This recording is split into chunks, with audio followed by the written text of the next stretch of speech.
First ever factory outlet Mukunda jewelleries, Kukatpally, Khammam, Kothapet, Somajiguda, Hanumakonda and Suchitra. అందరికీ నమస్కారం. నా పేరు మాధురి. మీరు చూస్తున్నది సుమన్ టీవీ నెట్వర్క్. ఈ రోజు మనతో పాటు ఉన్నారు high court advocate and family counsellor Chandrika Naidu గారు. నమస్కారం అండి. నమస్తే. చంద్రిక గారు, ఈ మధ్య బాగా చర్చనీయాంశమైన అంశం వచ్చేసి వక్త్ బిల్ గురించి. సో అది రాజ్యసభలో, లోక్సభలో కూడా బిల్ పాస్ అయింది అని చెప్పేసి అంటున్నారు.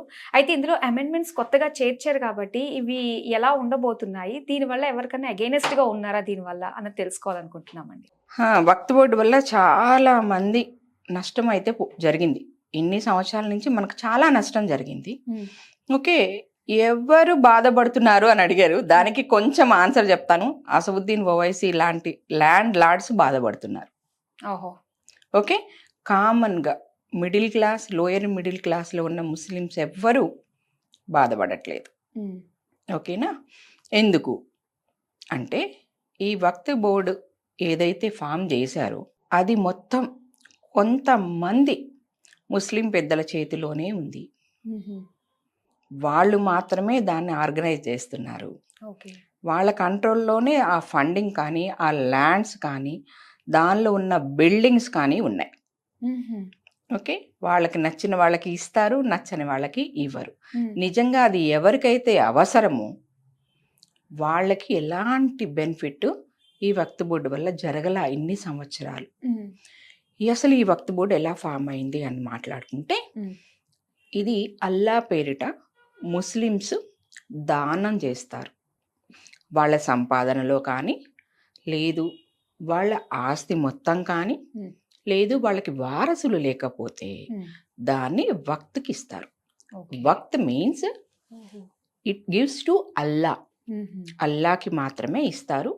ఇట్ వాజ్ నాట్ రివకబుల్, అంటే మళ్ళీ తిరిగి తీసుకోవటానికి లేదు.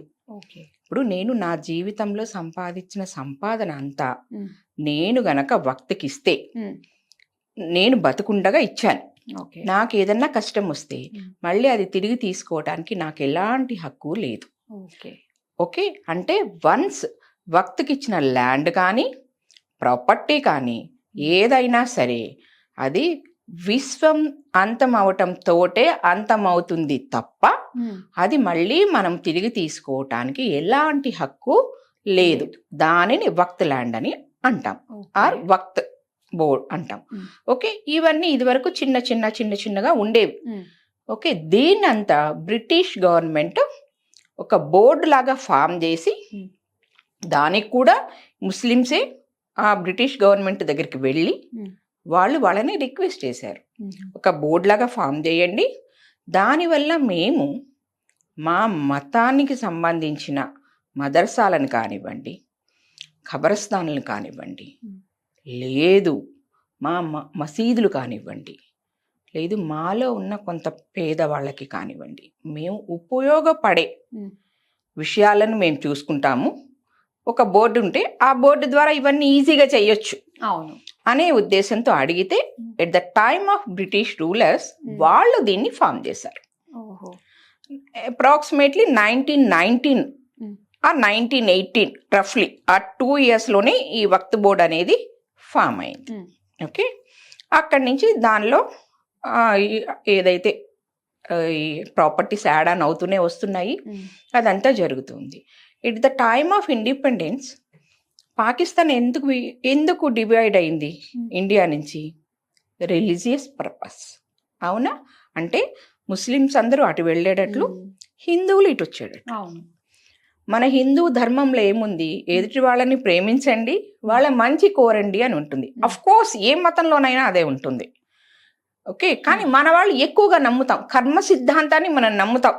మనం మంచి చేస్తే మంచి వస్తుంది, చెడు చేస్తే చెడు వస్తుంది అని. అవును కదా? పాకిస్తాన్లో ఉన్న హిందూస్ అందరూ ఏం చేశారంటే, అక్కడ వాళ్ళ ప్రాపర్టీని, వాళ్ళ ఎసెట్స్ని ఇండియా నుంచి పాకిస్తాన్ వచ్చే ముస్లిమ్స్కి ఇచ్చేశారు. ఓకే, మరి అప్పుడు ఇక్కడ ముస్లిమ్స్కి ఉన్న ప్రాపర్టీస్ కానీ, ఎసెట్స్ కానీ ఎవరికి ఇవ్వాలి? పాకిస్తాన్ నుంచి వచ్చే వాళ్ళకే కదా ఇవ్వాలి. వాళ్ళు అలా చేయకుండా వక్త్కి ఇచ్చేశారు. వక్త్ బోర్డుకి ఇచ్చేశారు. అంటే వాళ్ళు మళ్ళీ ఇంకా తిరిగి రాము, ఇంకా అవసరం లేదు అనుకున్నట్టుగా వాళ్ళు వాళ్ళకి ఇప్పుడు మన వాళ్ళు కూడా అంతే కదా. ఇప్పుడు హిందూస్ అక్కడి నుంచి ఇటు వచ్చేసారా, మరి అక్కడ అప్పుడు టెంపుల్స్ ఉన్నాయి, టెంపుల్స్ కి ఇవ్వచ్చు కదా. అవును, వాళ్ళు అలా ఇవ్వలా. ఓకే, ఇండియా నుంచి వెళుతున్న ముస్లిమ్స్ కి ఇచ్చారు. ఓహో, ఓకే, అర్థమైందా? అవును, అలా ఇక్కడ ముస్లిమ్స్ ఏం చేయాలి, పాకిస్తాన్ నుంచి వచ్చిన హిందూస్ కి ఇవ్వాలి కదా. అవును, అలా ఇవ్వకుండా ఏం చేశారు, వక్త్ బోర్డుకి డొనేట్ చేశారు. అంటే ప్రాపర్టీస్ ఇంక్రీజ్ అయ్యాయి, వక్త్ బోర్డు ప్రాపర్టీస్ ఇంక్రీజ్ అయ్యాయి. అక్కడి నుంచి వచ్చిన హిందువులు కూలీ నాలి చేసుకుంటూ స్లోగా స్లోగా స్లోగా వాళ్ళు డెవలప్ అయ్యారే తప్ప వాళ్ళకి ముస్లిమ్స్ ఒక్క రూపాయి ప్రాపర్టీ ఇవ్వలేదు. అట్లీస్ట్ వాళ్ళు అక్కడ తీసుకున్నారు, అవును, మినిమం అదన్నా ఉండాలి కదా, అది కూడా లేదనమాట వాళ్ళకి. అంటే చూస్తుంటే చాలా అన్యాయంగా, అవసరం లేదన్నట్టుగానే అన్యాయమే ఇది. నేను చాలా మంది ముస్లిమ్స్ నేను చూశానమ్మా. అఫ్ కోర్స్ దీని కింద కూడా మళ్ళీ కామెంట్లు వస్తాయి. ఈ కామెంట్స్ నేను ఆల్రెడీ ఫేస్ చేశా. ఏంటి అంటే వాళ్ళు ఇండియన్స్ అని చెప్పుకోవడానికి ఇష్టపడరు, ముస్లిం అని చెప్పుకోవడానికి ఇష్టపడతారు. ముస్లిం, నేను ముస్లింని అని చెప్తారు. తర్వాత ఏ కంట్రీ అంటే ఇండియా అని చెప్తారు. ఆల్మోస్ట్ మనం ఏం చేస్తామంటే మన బొట్టు కట్టు చూస్తే హిందూస్ అని తెలుస్తుందిలే, ఇక్కడి నుంచి వేర్ ఆర్ యూ ఫ్రమ్ అంటే ఇండియా అని చెప్తాం. వాళ్ళు ఫస్ట్ వాళ్ళు అదే చెప్పుకుంటారు. వాళ్ళ రిలీజియన్ని వాళ్ళు ఎక్స్ప్లాయిడ్ చేసుకుంటారు. ఈవెన్ నువ్వు గమనించు, మనకిక్కడ క్రికెట్ పాకిస్తాన్ గెలిస్తే సంబరాలు చేసుకునేవాళ్ళు. అవునవును, విన్నాం కూడా ఇలాంటివి. అవునా? గాజాలో ఎక్కడో గొడవలు అయితే ఇక్కడ వీళ్ళు రాస్తారోకోలు చేస్తారు. అవునా? పక్కన బంగ్లాదేశ్లో హిందువుల్ని కాల్చి చంపేస్తూ ఉంటే ఒక్కడన్నా మాట్లాడా? సరే, అది కూడా కాదమ్మా. పాత బస్తీల్లో ముస్లిమ్స్ ఎంత హీన స్థితిలో ఉంటారు. వాళ్ళకు సంబంధించి ఒక్క నాయకుడైనా వచ్చి ఫైట్ చేశాడా? మా ముస్లిమ్స్కి ఇళ్ళు కావాలని, మా ముస్లిమ్స్కి మంచి ఎడ్యుకేషన్ కావాలని, మా ముస్లిమ్స్ ఏదన్నా వ్యాపారం చేసుకుంటే లోన్స్ కావాలని ఏ రోజన్నా అడగగా విన్నామా మనం? అసదుద్దీన్ ఓవైసీ గారు ఏ రోజన్నా వీటి కోసం రోడ్డెక్కి ధర్నా చేశారా? లేదు. గాజాలో అల్లర్లు జరిగితే నీకెందుకు, పాలస్తీనాలో అల్లర్లు జరిగితే నీకెందుకు, పాకిస్తాన్ క్రికెట్ గెలిస్తే నీకెందుకు? వాళ్ళు ఎవరు నీకు వచ్చి ఏమి చెయ్యరు. నువ్వు ఇక్కడున్న వాళ్ళ ఓట్లతోనే నువ్వు గెలుస్తున్నావు అంతే కదా. మరి నువ్వు ఇక్కడ వాళ్ళకి చేయాలి కదా. సరే, హిందూస్ కి చేయకు, ముస్లిమ్స్ కి నువ్వేం చేసావు? వాళ్ళకి నువ్వు చేసింది ఏం కనపడట్లా. అవునా? మరి ఇలాంటివన్నీ అరాచకాలు కొంతమంది ముస్లిం పెద్దలు అని చెప్పుకునే వాళ్ళు చేసే అరాచకాలని అరికట్టడానికే ఈ వక్త్ బిల్లు తీసుకొని వచ్చారు. ఓకే, దీనికి బీజం 1919లో బ్రిటిష్ గవర్నమెంట్ పెట్టింది. At the time of independence వక్త్ బోర్డుకి ఇంకా ప్రాపర్టీస్ యాడ్ ఆన్ అయ్యాయి, అది పెరుగుతూనే వచ్చింది. తర్వాత వీళ్ళకి సపోర్ట్గా ఎవరు? కాంగ్రెస్ వాళ్ళు. కంప్లీట్గా ముస్లిమ్స్ సపోర్టర్సే వాళ్ళు. హిందువులు ఎలా అయినా ఓట్లు వేస్తారు, వాళ్ళ ఓట్ల కోసం మనం ఏం చెయ్యక్కర్లేదు. ముస్లిమ్స్ ఓట్లు వేయాలి కాబట్టి మనం ముస్లిమ్స్కి ఫేవర్గా ఏదో ఒకటి చేయాలి కదా. కాబట్టి వాళ్ళు తీసుకొచ్చిన ప్రతి చట్టము వక్త్కి అనుకూలంగానే ఉంది. At the time of PV Narasimha Rao, ఆయన మన తెలుగు ఆయన, స్పెషల్లీ ఇక్కడ కమ్యూనిటీని అంటున్నానని మీరు ఎవరు అనుకోవద్దు, కానీ బ్రాహ్మణ ఆయన. అవునా? ఆయన ఏం చేశారు, ఏదైనా సరే వక్త్ బోర్డు ఈ ల్యాండ్ మాది అని చెప్తే అది వాళ్ళకి ఇచ్చేయటమే. వాళ్ళకి కావాల్సినవి అన్నీ కూడా చూపించడము అలాంటి అవసరమే లేదు. ఓకే, ఇన్ కేస్ ఇప్పుడు నువ్వు ఉన్నావమ్మా, నువ్వు ఈరోజు ఒక 400 తరాల నుంచి వస్తున్న ఇంట్లో నువ్వు ఉంటున్నావు. అఫ్ కోర్స్ దాన్ని మాడిఫికేషన్స్ చేసుకుంటావు, కానీ ఆ ల్యాండ్ 400 years నుంచి ఉంది అంటే మీ గ్రాండ్ ఫాదర్స్ వాళ్ళ గ్రాండ్ ఫాదర్స్ నుంచి ఉంది. అవునా? ఈరోజు రోడ్డు మీద పోయే ఒక అతను చూసి, లేదా వక్త్ బోర్డు మెంబర్ ఒకటి చూసి ఈ ఇల్లు నాది అని చెప్తే అతను ఏం పేపర్స్ చూపించాల్సిన అవసరం లేదు. ఓకే, అది అతని పరమైపోతుంది ఆ ఇల్లు. అది చాలా అన్యాయం, చాలా అంటే చాలా అన్యాయం. ఒకవేళ నువ్వు నీ దగ్గర ప్రాపర్ డాక్యుమెంట్ ఉంటే నువ్వు దీనికి సంబంధించి ఇండియాలో ఉన్న ఏ కోర్టుకి వెళ్ళడానికి వీల్లేదు. ఇదే ఆ చట్టం, మన నరసింహారావు గారు తీసుకొచ్చిన చట్టం ఇది. ఏ కోర్టుకి వెళ్ళటానికి వీలు లేదు, నీకు హక్కు లేదు. వక్త్ బోర్డు ట్రిబ్యునల్ అని ఒకటి ఉంటుంది, దానిలో ఉన్న వాళ్ళందరూ ముస్లిమ్సే. నువ్వు అక్కడికి వెళ్ళి ఫైట్ చేయాలి, ఇది నాది అని. వాళ్ళందరూ ముస్లిమ్స్, నువ్వు హిందూ లేదా నువ్వు నాన్ ముస్లిం, నాట్ హిందూ అనను, నువ్వు నాన్ ముస్లిం, నువ్వు వాళ్ళ దగ్గరికి వెళ్ళి ఫైట్ చేసి నీ ప్రాపర్టీ నువ్వు తెచ్చుకోగలవా? లేదు, తెచ్చుకోలేవు కదా. ఇది అక్కడ జరిగింది. ఆ చట్టంలో తీసుకొచ్చింది ఇది 1995 తీసుకొచ్చిన చట్టం ఇది. ఓకే, అప్పటి నుంచి వీళ్ళ అరాచకాలు ఎంత ఎక్కువైపోయినాయి అంటే నేను చెప్తాను చూడమ్మా.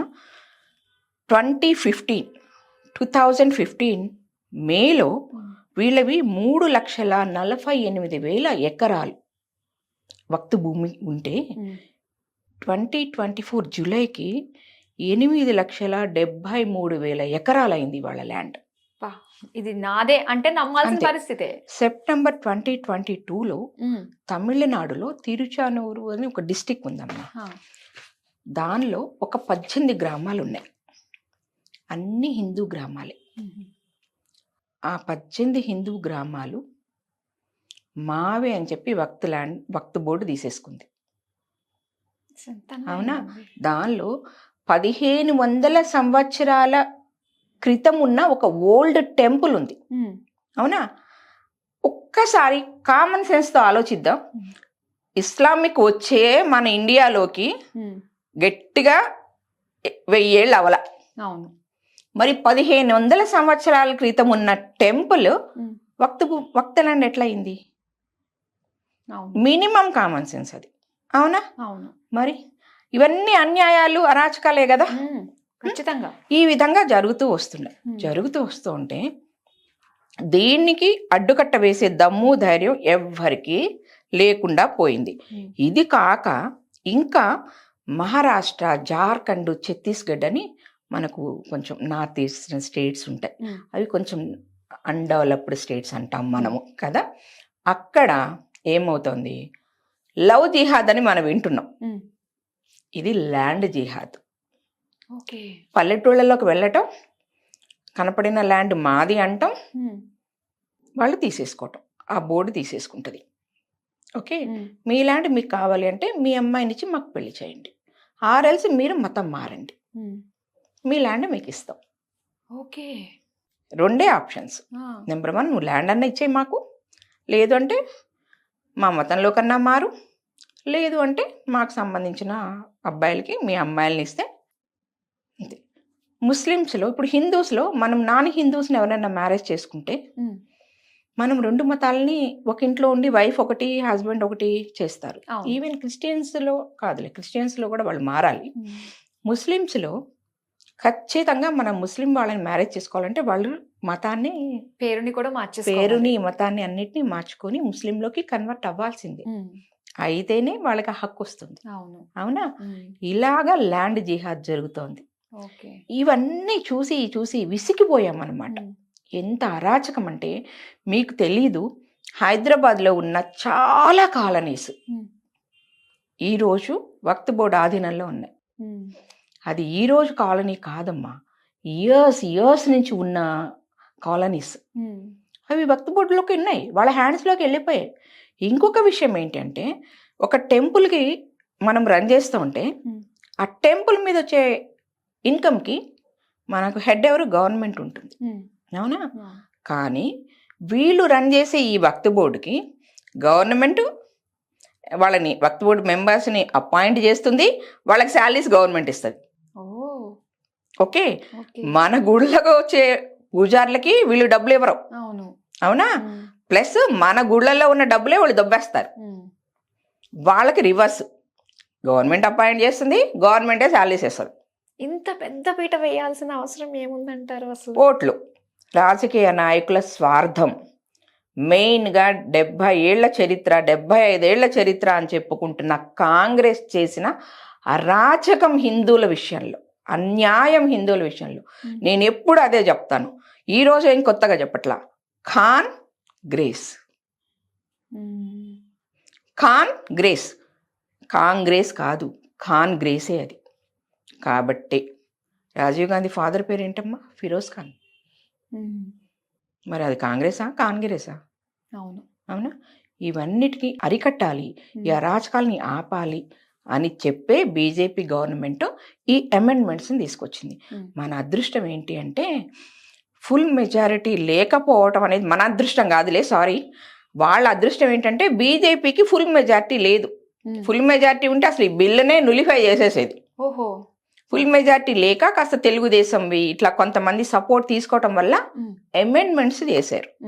అమెండ్మెంట్లో ఫస్ట్ ఏంటంటే ఇక నుంచి ఏదైనా సరే కనపడిన ల్యాండ్ అల్లా మాది అని చెప్పడానికి లేదు. ఓకే. ఖచ్చితమైన ఆధారాలు చూపించాలి. ఆ ఆధారాలు కూడా వక్త్ బోర్డులో కాదు, కలెక్టర్కి ఇవ్వాలి. ఓకే. కలెక్టర్ దాన్ని వెరిఫై చేసి అప్పుడు ఇది ఉందా లేదా, ఇది నిజంగానే వక్త్ ల్యాండా లేదా వీళ్ళ ల్యాండా, ఆపోజిట్ పర్సన్స్ ల్యాండా అనేది వాళ్ళు వెరిఫై చేసి అప్పుడు ఇస్తాడు. చాలా బాగుంది ఇది. అవునా. సెకండ్ వన్, ఈ కమిటీలో ఎక్కువ మంది షియా వీళ్ళకి రిలేటెడ్గానే ఉంటారు, సున్నీ వాళ్ళు. మిగతా వాళ్ళకి రిప్రజెంటేషన్ లేదు, లేడీస్కి అయితే అసలు లేదు. ఈసారి నుంచి ఖచ్చితంగా 2 లేడీస్ ఉండాలి ఆ వక్త్ బోర్డులో. ఓకే. ఖచ్చితంగా 2 లేడీస్ రిప్రజెంటేషన్ దీనిలో ఉండాల్సిందే. ఉండాలి కాబట్టి అంటే లేడీస్ కొంచెం సాఫ్ట్ మేనర్లో ఆలోచిస్తారు అనే ఉద్దేశంతో వాళ్ళు కాకుండా మిగతా ముస్లిమ్స్లోనే మిగతా తెగలు ఉన్నాయి కదమ్మా, వాళ్ళకు కూడా దీనిలో రిప్రజెంటేషన్ ఉండాలి అనేది ఇంకొక అమెండ్మెంట్. తర్వాత ఈ గవర్నమెంట్ నుంచి శాలరీస్ ఇవన్నీ బంద్, ఖచ్చితంగా వాళ్ళ వక్త్ బోర్డు వాళ్ళే ఇవ్వాలి. ఓకే. నెక్స్ట్ వచ్చేటప్పటికి ఇంకా నుంచి కౌంటబిలిటీ ఏదైతే ఉందో, ఈ మన అకౌంటబిలిటీ ఇందాక చెప్పాను కదా, ఈ వీళ్ళెవరికి చెప్పక్కర్లేదు, గవర్నమెంట్కి ఏం ఆన్సర్ లేదని చెప్పాను కదా. ఇక నుంచి వీటన్నిటి మీద సెంట్రల్ గవర్నమెంట్ కన్ను ఉంటుంది వీళ్ళు చేసే ప్రతి పని మీద. అంటే ఈ వక్త్ బోర్డు నుంచి మంచి చేస్తున్నారా లేదా, దీన్ని ఏమన్నా ఫండ్స్ని డైవర్ట్ చేస్తున్నారా అని మొత్తం ఓవరాల్గా సెంట్రల్ గవర్నమెంట్ అండర్ కంట్రోల్లోనే ఉంటుంది. అంటే కంప్లీట్ కంట్రోల్ అని నేను చెప్పను. ఇప్పుడు మన తిరుమల తిరుపతి ఉంది, వాళ్ళ పనులు వాళ్ళు చేసుకుంటూ ఉంటారు, కానీ గవర్నమెంట్ అథారిటీ కొంత ఉంటుంది. అలా ఇంక నుంచి వక్త్ బోర్డు కూడా ఉంటుంది. తర్వాత ఈ వక్త్ బోర్డు ఇన్ని సంవత్సరాల నుంచి, ఎగ్జాంపుల్ చెప్తాను, ఢిల్లీలో ప్రైమ్ ఏరియాలో ఉన్న 103 స్థలాలు వక్త్ బోర్డు అనేది తీసుకుంది. ఓకే. ఢిల్లీ మన క్యాపిటల్, అక్కడ మన హిందువుల నుంచి ఒక్కడు కూడా మనం తీసుకోలేదు. హిందువులు, ముస్లిం, క్రిస్టియన్స్, జైనులు ఈ సంథింగ్ ఉన్నారు కదా, అందరూ ఉన్నాం కదా, ఎవరికి ఏమీ ఇవ్వలేదు గవర్నమెంట్. కానీ వక్త్ బోర్డు మాత్రం 123 స్థలాలని, ప్లేసెస్ని అవి తీసుకుంది. దీనిలో ఉన్న మెయిన్ అమెండ్మెంట్ ఏంటి అంటే, అలా అన్యాయంగా without paper, without proving anything తీసుకున్నవన్నీ గవర్నమెంట్కి తిరిగి ఇచ్చేయాల్సిందే. సూపర్. దానివల్ల ఈరోజు అసదుద్దీన్ ఓవైసీ లాంటి వాళ్ళు అరుచుకొని గందరగోళం చేసి చించి పేపర్స్ చించేశాడు అతను.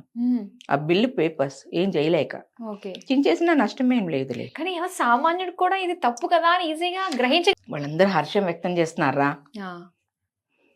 ఓకే. అంటే 100 మంది ముస్లిమ్స్ ఉంటే ఇన్ని రోజులు ఈ ల్యాండ్ ఎవరి దగ్గర ఉంది? ఒక 10 మంది దగ్గరే ఉంది. నాట్ ఓన్లీ ల్యాండ్, ఈ వక్త్ బోర్డు అనేది ఒక 10 మంది చేతుల్లోనే ఉంది. ఓకే. ఈ 90 మందికి ఎలాంటి బెనిఫిట్ లేదు. ఇక నుంచి వస్తుంది, ఇక నుంచి ఖచ్చితంగా వస్తుంది. ఓకే. అది కాక ఆ ఇన్కమ్ ఉంటుంది. ఇక్కడ ఒక ఇవి కట్టారు, ఏమంటారమ్మా, ఏమైనా బిల్డింగ్స్ కట్టినా లేదా షాపింగ్ కాంప్లెక్స్లు కట్టినా 100 రూపాయలు రెంట్ అయితే 10 రూపాయలే వక్త్ బోర్డుకి కనిపిస్తుంది అక్కడ, మిగతా 90 రూపాయలు వీళ్ళ వెళ్ళిపోతాయి. ఇక నుంచి అలాంటి పరిస్థితి లేదు. కాబట్టి ఈ అమెండ్మెంట్ అందుకనే ఎలాంటి ప్రాబ్లం లేకుండా ఎవరు ఎన్ని గొడవలు చేసినా పాస్ అయింది లోక్సభలో అండ్ రాజ్యసభలో. ఇక్కడ మనం గమనించాల్సింది ఏంటంటే, నేను ఫస్ట్ నుంచి చెప్తున్నాను కదా, కాంగ్రెస్ అని, వాళ్ళకి హిందువులు అవసరంలా. ఏక నుంచి అయినా మనం కాస్త కళ్ళు తెరిస్తే మన జాతి బాగుపడుతుంది. ఎందుకంటే హిందువులకు ఉన్నది ఇదొకటేరా, ఇదొక్క దేశమే. అవునా. ముస్లిమ్స్కి 56 కంట్రీలు ఉన్నాయి తెలుసా, వరల్డ్ వైడ్. ఎక్కడ వక్త్ బోర్డు లేదు. ఈ అన్ని కంట్రీస్లో ఎక్కడ వక్త్ బోర్డు లేదమ్మా, మన ఇండియాలోనే ఉంది. ఓకే. ఇది చేసిన ఇన్నాళ్ళ మన నాన్ ముస్లిమ్స్కి జరిగిన అన్యాయాన్ని ఈ వక్త్ బిల్ అమెండ్మెంట్ యాక్ట్ వల్ల కాస్తన్న న్యాయం జరుగుతుంది అని మనం అనుకుందాం. కాస్త న్యాయం జరిగినట్లే ఇంకా మంచిగా ఉంటుంది అని మనం అనుకుందామండి. చాలా మంచి విషయాలు మా అందరికీ కూడా చాలా డీటెయిల్డ్గా తెలియజేసినందుకు థ్యాంక్ యూ సో మచ్ అండి. నమస్తే అమ్మా.